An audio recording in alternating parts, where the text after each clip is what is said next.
Welcome to Audiobook 365 Stories. Dr. Flint, a doctor who lived nearby, married the sister of my mistress. Now I was owned by their little daughter.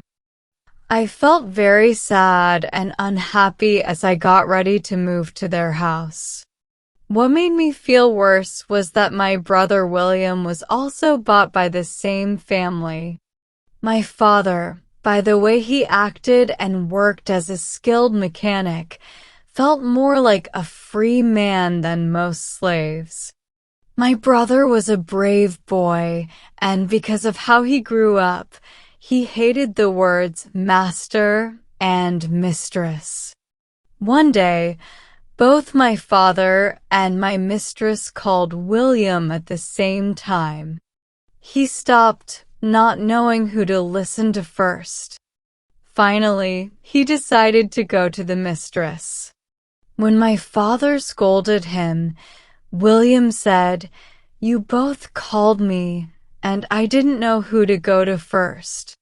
"You are my child," my father replied. "When I call you, you must come to me right away, even if it is very hard." Poor Willie. Now he had to learn his first lesson about obeying a master. Our grandmother tried to give us hope with kind words, and we believed her because we were young. When we got to our new home, people there gave us cold looks and said cold words. They treated us badly. At night, I cried on my small bed because I felt so lonely and sad. After almost a year, one of my dear little friends died. At her funeral, I heard her mother crying as they covered her coffin with dirt. I walked away from the grave, feeling thankful that I still had someone to love. Then I saw my grandmother. She said, "Come with me, Linda." I could tell from her voice that something bad had happened. She took me away from the people and said, "My child, your father is dead." Dead? I couldn't believe it. He had died so suddenly that I didn't even know he was sick. I went home with my grandmother. My heart was angry at God for taking my mother, father, mistress, and friend from me. But my kind grandmother tried to comfort me. She said, "Who knows God's plans? Maybe they were taken to avoid harder days in the future." I thought about her words for many years after that. She promised to take care of me and my brother as much as she could. With her love giving me strength, I went back to my master's house. I thought I would be allowed to visit my father's house the next day, but instead, I was told to pick flowers to decorate my mistress's house for a party. All day, I picked flowers and made decorations while my father's body lay just a mile away. My owners didn't care about that. To them, my father was just property. They also thought he had ruined his children by teaching us to feel like we were people. To teach this was dangerous and wrong in the eyes of the masters. The next day, I followed my father's body to a simple grave beside my dear mother's. Some people knew how good my father was and showed respect for him even after his death. My home felt even sadder than before. The happy laughs of the little slave children sounded harsh and mean to me. I knew it was wrong to feel this way about others being happy. My brother William walked around with a very serious face. I tried to cheer him up by saying, "Be strong, Willie. Better days will come." "You don't understand, Linda," he said. "We will stay here forever. We will never be free." I told him that we were getting older and stronger. I said maybe one day we could work for money and buy our freedom.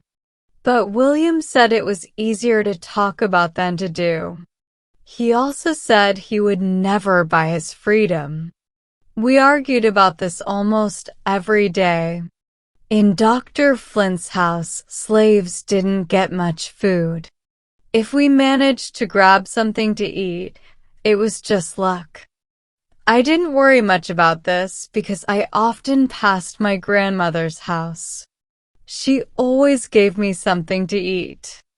Sometimes I was told I would be punished if I stopped at her house, so my grandmother would meet me at the gate with food. She gave me everything I needed, both for my body and my heart. My grandmother also made clothes for me. I remember the rough, itchy dress Mrs. Flint gave me every winter.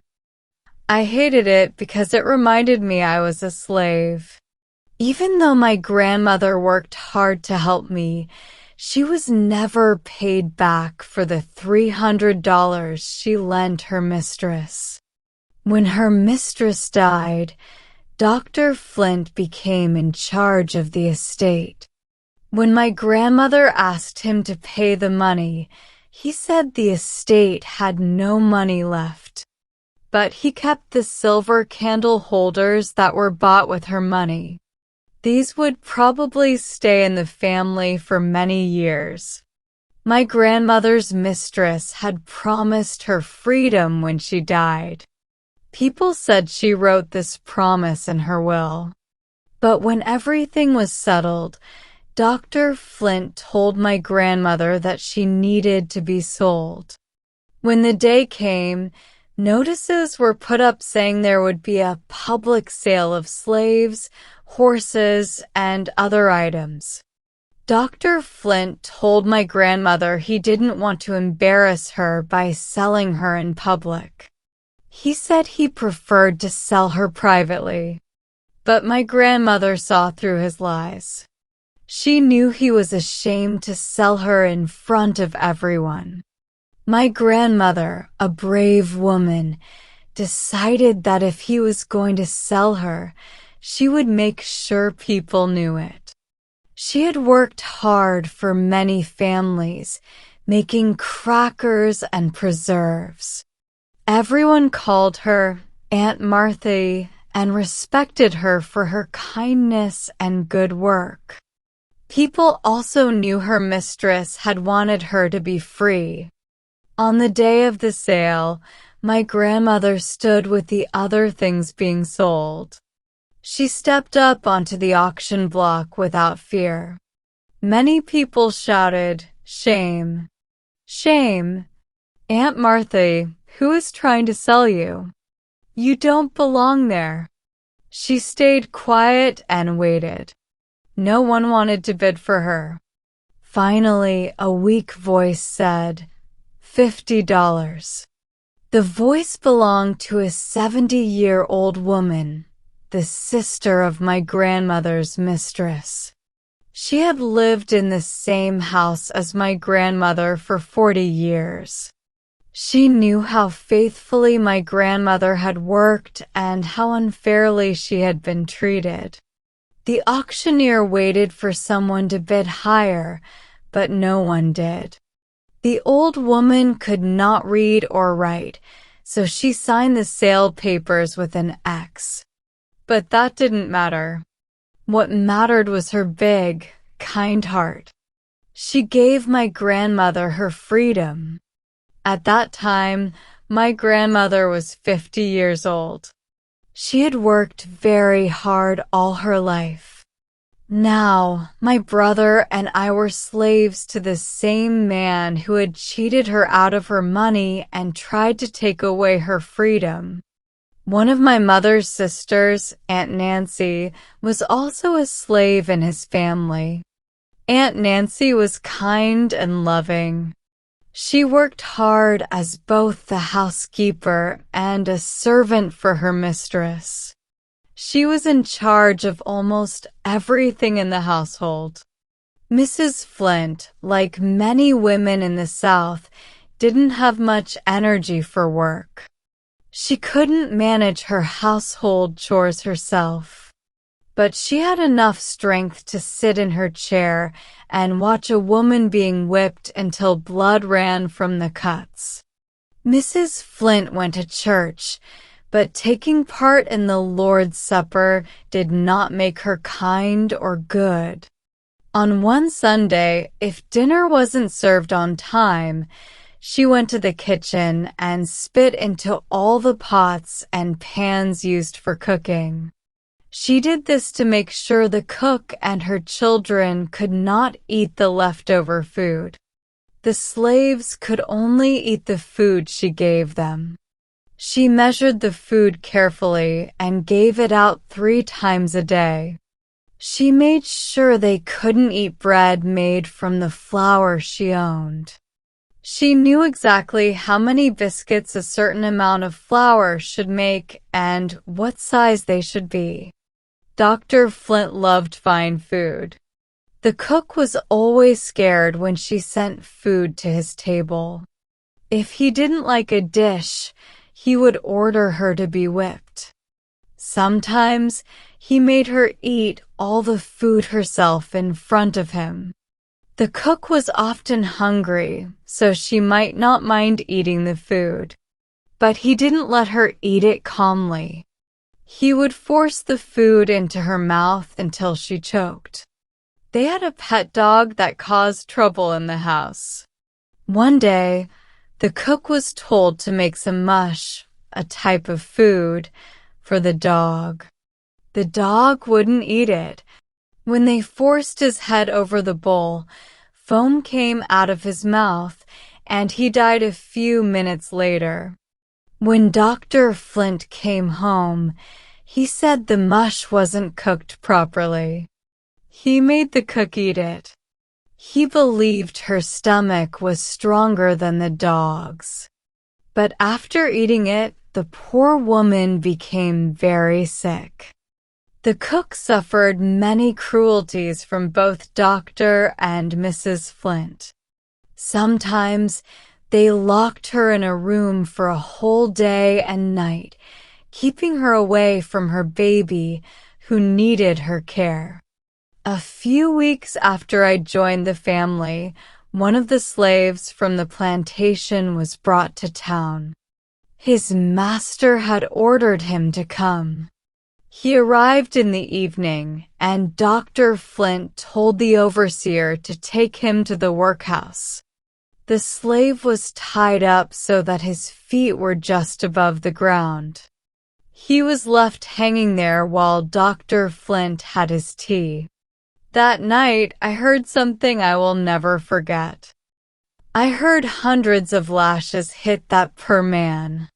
His cries of pain and his pleading, "Oh, please, master, don't," stayed in my ears for months. People talked about why he was punished so badly. Some said he was accused of stealing corn.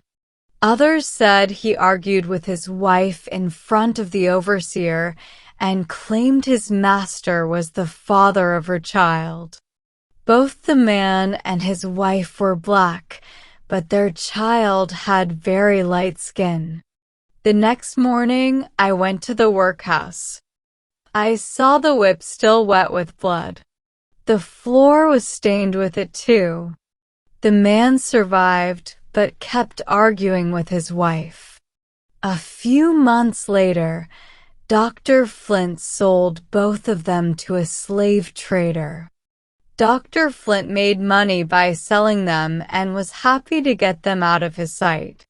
When the woman was handed over to the trader, she said, "You promised to treat me well." Dr. Flint replied, "You've talked too much. Damn you." She forgot it was dangerous for a slave to talk about who fathered her child. Even other people mistreated slaves in such situations. I once saw a young slave girl who was dying after giving birth to a nearly white baby. While she cried in pain, Her mistress stood next to her and mocked her like an evil spirit. "Are you in pain?" her mistress asked. "Good. You deserve it and more." The girl's mother was nearby. She said, "The baby is dead, thank God. I hope my daughter will soon be in heaven too." The mistress sneered and said, "Heaven? There's no place in heaven for her or her bastard child." The poor mother cried as she walked away. Her dying daughter weakly called her back. When the mother leaned over her, I heard the girl whisper, "Don't cry, mother. God knows everything. He will have mercy on me." The girl's pain became so terrible that her mistress couldn't stay in the room. But even as she left, her face showed no pity. She had 7 children of her own, but she had no compassion for this young girl. The dying girl only had 1 child, and as her baby's eyes closed forever, the mother thanked God. She was glad the child wouldn't face the cruel world anymore.